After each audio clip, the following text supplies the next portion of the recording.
This one line makes or breaks the Shark Tank deal. हमारी ask है 25 lakh for 5% equity.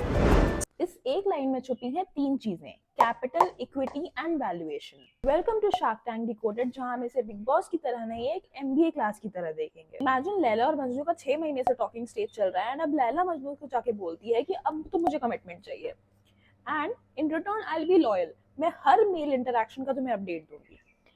अब ये सुनते मजनू के दिमाग में आता है कि अगर मैं इसे कमिटमेंट देता हूँ तो इन रिटर्न मुझे एग्जैक्टली मिलेगा क्या। And this is investment logic. जब कोई बिजनेस एक्सपैंड करता है उसे कैपिटल चाहिए होता है and to raise that capital अगर वो किसी थर्ड पार्टी के पास जाता है which is sharks in Shark Tank, तो why would anyone give you capital without anything in return.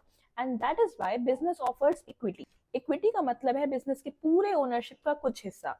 अब इस हिस्से के साथ आएगा प्रॉफिट में share, future growth, decision making power and business related सारे रिस्क। जैसे मजनू को कमिटमेंट के बाद मिलेगा regular dates, better skin care, but also tantrum. So when a founder says 5% for 50 lakhs, it means that 5% की ओनरशिप के बदले बिजनेस 50 लाख रुपीस का कैपिटल रेज करना चाहती है। बट अगर 5% की वैल्यू 50 लाख है तो 100% की वैल्यू कितनी होगी? That is valuation. मजनू के दिमाग में क्या कैलकुलेशन चल रही है ये जानने के लिए फॉलो फॉर पार्ट 2